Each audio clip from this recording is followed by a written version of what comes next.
الحمد للہ وکفی والصلاة والسلام علی من لا نبی بعدہ اعوذ باللہ من الشیطان الرجیم بسم اللہ الرحمن الرحیم یا ایہا الذین آمنوا کتب علیکم الصیام صدق اللہ مولانا العظیم۔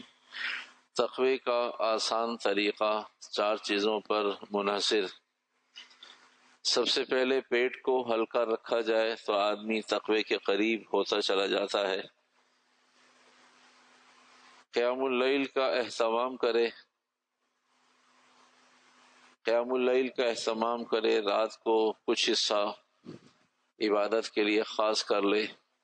مضمون چل رہا تھا،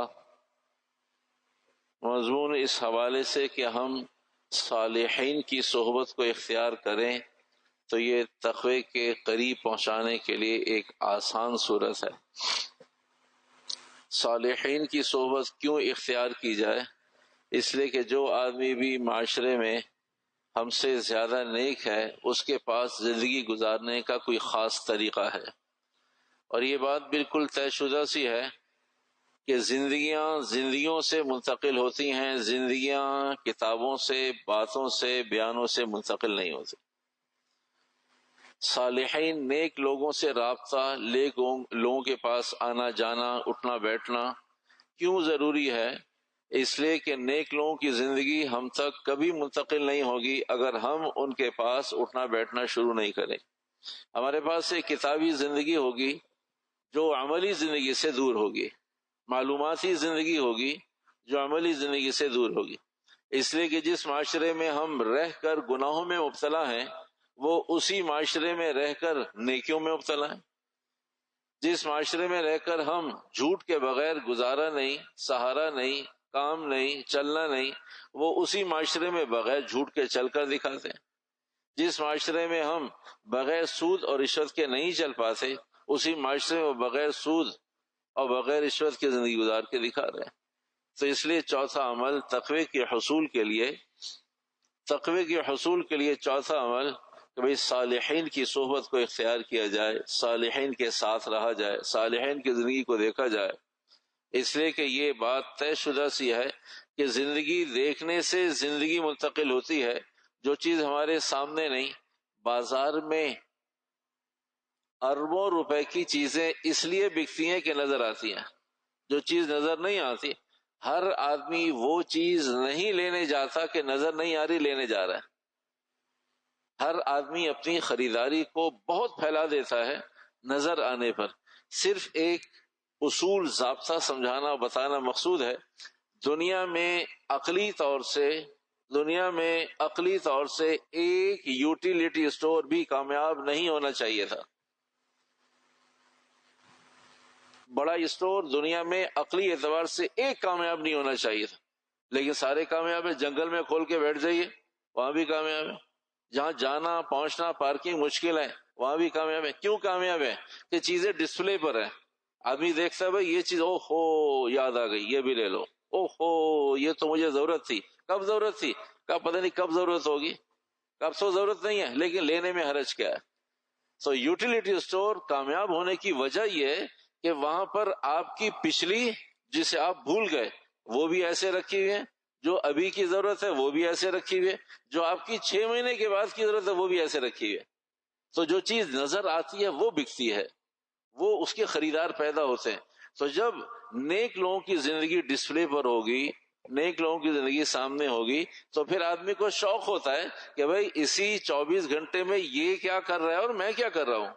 اسی 24 گھنٹے میں یہ 17 سپارے پڑھ لیتا ہے، میرے پاس 17 رکوع کا بھی گراف نہیں ہے، میں ایک سپارہ پڑھ کے پریشان ہو جاتا ہوں، تھک جاتا ہوں، اور یہ ہر دوسرے دن قرآن پاک پورا کر لیتا ہے۔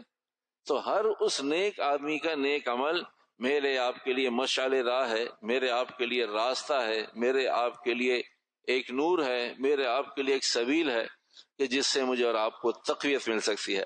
تو بھائی نیک لوگوں کی صحبت کو اختیار کرنے سے متعلق تھوڑا سا تفصیلی مضمون رہے گا، اس لیے کہ یہ میرے آپ کے معاشرے کی بنیادی کمزوری اور حاصل ہو جانے پر بڑی کامیابی ہے۔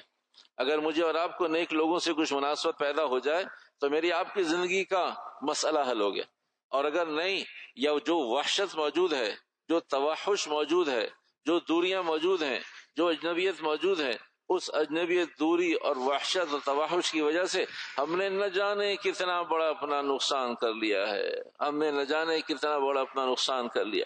تو بھائی صرف چند فوائد بتاتا ہوں۔ پہلی بات تو یہ کہ دینداروں کے، صالحین کے، نیک لوگوں کے قریب رہنے سے آدمی کا اپنا ایکس رے ہو جاتا ہے، اور کوئی نہیں چاہتا کہ مجھے میرے آپ بتائے جائے۔ آدمی کہتا بھائی میں تو جیسے چل رہا ہوں، میرے سے اچھی زندگی تو شاید کسی کی ہے نہیں، اور بھائی جیسے میں اعمال پر، قرآن پر، حدیث پر، احکامات پر اور صبح شام میں کوشش کر رہا ہوں، ایسے تو کوئی کر نہیں رہا۔ تو بڑوں کے پاس جا کر، صالحین کے پاس جا کر ایکس رے ہو جاتا ہے کہ جو کچھ کر رہے ہو سب غلط کر رہے ہو، پھر توبہ کی توفیق مل جاتی ہے، پھر اصلاح کی توفیق مل جاتی ہے۔ اس لیے کہ جو کوئی مجھ سے، آپ سے بڑا ہوگا، اس کے عمل سے میں اور آپ متاثر ہوں گے۔ ہم اپنے جیسے، ہم بھی نماز پڑھ رہے ہیں، لوگ بھی نماز پڑھ رہے ہیں، ہمیں کسی کی نماز کیا متاثر کرے گی؟ جب ہم رات کی محنت کرنے والے کے پاس، راتوں کو جاگنے والے کے پاس، صبح شام تلاوت کرنے والے کے پاس، اس خطرناک فتین معاشرے میں سچ بولنے والے کے پاس اٹھنے بیٹھیں گے، تو ہمیں راستہ ملے گا کہ سچ چل سکتا ہے، سچ کے ساتھ بھی آدمی زندگی گزار سکتا ہے۔ ہمیں پتہ ہی نہیں ہے، ہم ان کے ساتھ اٹھتے بیٹھتے ہیں جو کہتے ہیں جھوٹ کے بغیر زندگی نہیں ہے، ہم بھی یہی کہہ رہے ہیں۔ ہم ان کے ساتھ اٹھتے بیٹھتے ہیں کہ بغیر سود کے زندگی نہیں ہے، ہم بھی یہی نعرہ لگا رہے ہیں، ہم بھی انہیں نعروں میں قدم بڑھاؤ ہم تمہارے ساتھ ہیں۔ ہم ان کے ساتھ اٹھتے بیٹھتے نہیں، ہمیں ان کی معلومات نہیں، ہمیں ان کی زندگی کا کوئی آشنائی نہیں، اس لیے ہمیں یہ بات اترتی نہیں ہے کہ گناہوں کے بغیر زندگی گزاری جا سکتی ہے۔ کم مال کے ساتھ، فاقوں کے ساتھ، تکلیفوں کے ساتھ، مشقت کے ساتھ، کم علم کے ساتھ، چھوٹے گھر کے ساتھ، چھپڑے میں بغیر سواری کے، چھوٹی سواری کے ساتھ، 2 ٹائر کی سواری کے ساتھ زندگی گزاری جا سکتی ہے۔ ہم بیٹھتے ان لوگوں کے ساتھ ہیں جو زمانے کے ناشکرے لوگ ہیں، جنہیں سوائے اللہ پر اور رسول پہ اعتراض کرنے کی کوئی عمل نہیں، اور کوئی دین پر انگلی اٹھانے کے علاوہ کوئی عمل نہیں۔ ہمارا بھی ذہن متاثر ہو گیا۔ تو اس لیے بھائی صالحین کے ساتھ رہنے سے فائدہ یہ ہوتا ہے کہ آدمی کا ایکس رے ہوتا ہے، اور آدمی کا احساس ہوتا ہے کہ کوئی یہاں بھی غلطی ہے، کوئی یہاں بھی کمی کوتاہی ہے، کوئی گناہ یہاں بھی ہے، کوئی نقصان یہاں بھی ہے، کوئی عجب یہاں بھی ہے، کوئی خود پسندی یہاں بھی ہے، کچھ کینہ، حسد، بغض یہاں بھی ہے، اس لیے کہ جب آدمی اپنے سے بڑے کو، سنجیدہ کو دیکھتا ہے۔ دوسری بات، عبدالقادر جیلانی رحمۃ اللہ علیہ کے پاس کسی نے، بیرون سے کوئی آدمی آیا، وہ زمانہ آئینے کا، شیشوں کا نہیں تھا، تو کہا جی میں آپ کے لیے ایک ہدیہ لے کر آیا ہوں۔ کیا چیز ہدیہ لے کر آیا ہوں؟ کہا جی آئینہ لے کر آیا ہوں، فلاں علاقے کا اور فلاں ملک کا آئینہ بڑا مشہور ہے۔ اچھا جی لے۔ حضرت خادم سے کہا رکھ لو بھائی، کیا کرنا ہے اسے؟ کہا جی اس کو کوئی لٹکانا ہوگا، اس میں آدمی دیکھتا ہے اپنے آپ کو دیکھتا ہے۔ اچھا ٹھیک ہے، تو یہ لٹکا دیا۔ کچھ دن کے بعد وہ خادم آیا، اور خادم نے کہا جی وہ ایک نقصان ہوگا۔ کہا کیا ہو گیا؟ کہا جی نقصان یہ ہو گیا کہ وہ، ہاں بولو کیا ہو گیا؟ کہا جی وہ معافی چاہ، ارے بھائی بولو گے تو پتہ چلے گا نا، معافی تو جب ہوگی جب پتہ چلے گا نقصان ہوا کیا۔ کہا جی وہ آئینہ ٹوٹ گیا۔ حضرت نے فرمایا الحمدللہ علی ذالک، اللہ تیرا احسان ہے کہ وہ آئینہ ٹوٹ گیا۔ تو وہ خادم بڑا پریشان ہوا کہ میں اس خیال سے آیا تھا کہ شاید پٹائی ہوگی، سرزنش ہوگی، کوئی پنش ہوگی۔ فرمایا حضرت کوئی، کہتے کوئی بات نہیں، جان چھوٹی، اچھا وہ ٹوٹ گیا۔ کہا لیکن کیوں؟ حضرت دین تو سیکھنے سے آتا ہے، آپ نے اس پر اللہ کا شکر ادا کیا۔ کہا جتنے لوگ اس میں اپنے آپ کو دیکھتے تھے وہ خود پسند بن جاتے تھے۔ اچھا میرا ناک ایسے ہے، او ہو میرا سر ایسا ہے، میری آنکھیں ہیں، مجھے تو پتہ ہی نہیں تھا میری آنکھیں ایسی ہیں، مجھے تو پتہ ہی نہیں تھا میرا شیڈول یہ ہے، مجھے پتہ ہی نہیں تھا کہ میں اتنا اسمارٹ آدمی ہوں، میں اتنا ہینڈسم آدمی ہوں۔ کہا یہ آئینہ لوگوں کو خود پسند بنا رہا تھا، اچھا ہوا یہ خود بینی کا آلہ، یہ خود بینی کا آلہ ٹوٹ گیا، اب کوئی نہیں دیکھتا اپنے آپ کو۔ کہا جی ہم سب برابر کے انسان ہیں، سب ایک جیسے لوگ ہیں، سب کے ایک جیسے رائٹس ہیں۔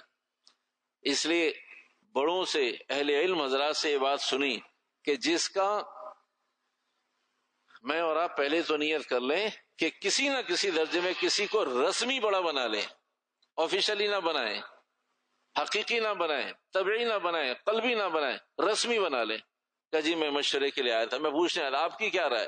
رسمی بڑا بنا لے، اس لیے کہ بڑوں سے، اہل علم حضرات سے، راسخ فی العلم لوگوں کی رائے یہ ہے، راسخ فی العلم لوگوں کی رائے ہے، جس کا کوئی بڑا نہیں اس کا بڑا شیطان ہے، جس کا کوئی بڑا نہیں اس کا بڑا شیطان ہے۔ اس لیے کہ شیطان دیکھتا ہے کہ یہ ایلیمنٹ کہاں موجود ہے، یہ ایلیمنٹ کہاں موجود ہے۔ کہا جہاں ایلیمنٹ موجود ہے شیطان اطمینان کرتا ہے کہ اس پہ محنت کی ضرورت نہیں ہے، اس لیے کہ میں بھی بڑائی کے ذریعے اس حال میں پہنچا ہوں اور اس کے اندر بھی وہی 100% ایلیمنٹ موجود ہے، یہ بھی کسی کے سننے اور ماننے کو تیار نہیں ہے۔ تو شیطان سب سے زیادہ ہاتھ وہاں رکھتا ہے، سب سے پہلے ہاتھ وہاں رکھتا ہے، سب سے مضبوط ہاتھ وہاں رکھتا ہے، اور سب سے زیادہ مطمئن وہاں رہتا ہے جس آدمی کے اندر یہ ایلیمنٹ ہے، میں سمجھدار ہوں، جس آدمی کے اندر یہ جراثیم موجود ہیں کہ مجھے پوچھنے کی ضرورت ہے، میں تو جو کر رہا ہوں صحیح کر رہا ہوں، جو رائے میری ٹھیک ہے رائے، تو شیطان کہتا ہے یہ اپنا آدمی ہے، اس لیے اسے زیادہ محنت کی ضرورت نہیں پڑتی۔ اس واسطے میں اور آپ ضرور کسی نہ کسی کو اپنا بڑا بنائیں۔ جو آدمی کسی کو بڑا بنا لیتا ہے وہ شیطانی حربوں سے، پھندوں سے، جالوں سے محفوظ ہو جاتا ہے، اسے کوئی بتانے سمجھانے والا ہوتا ہے، وہ کہیں تو اس کی جا کے تانس ٹوٹتی ہے، کہیں تو جا کر سلنڈر ہوتا ہے، کہیں تو جا کے بیک فٹ پر آتا ہے، کہیں تو آدمی اچھا بھائی اگر فلاں نے کہہ دیا اچھا بھائی مان لیتے، اس سے پہلے تک اس سے بڑا دنیا میں فرعون کوئی نہیں تھا، کہا جی آپ وہاں گئے تھے، ہاں جی وہاں گئے تھے، کہا بس ان کے کہنے پہ مان لیا۔ تو آدمی کو معلوم ہوتا ہے کہ یہ آدمی کسی کی تو مانتا ہے، کسی کی تو مانتا ہے، اور کسی کی مان کر اللہ تک پہنچتا ہے۔ تو اس واسطے بھائی تقوی کا بہت آسان راستہ، اگر میں اور آپ متقی بننا چاہتے ہیں تو اپنا کسی کو بڑا بنا لیں اور اس بڑے سے رہنمائی لینا شروع کر دیں۔ بڑوں کے ساتھ اللہ کی مدد ہوتی ہے، جو جتنا بڑا ہے عمل میں، جو جتنا نمازوں میں بڑا ہے، جو جتنا قرآن میں بڑا ہے، جو جتنا اللہ کی فرمانداری میں بڑا ہے، اتنی اللہ کی مدد اس کے ساتھ ہے۔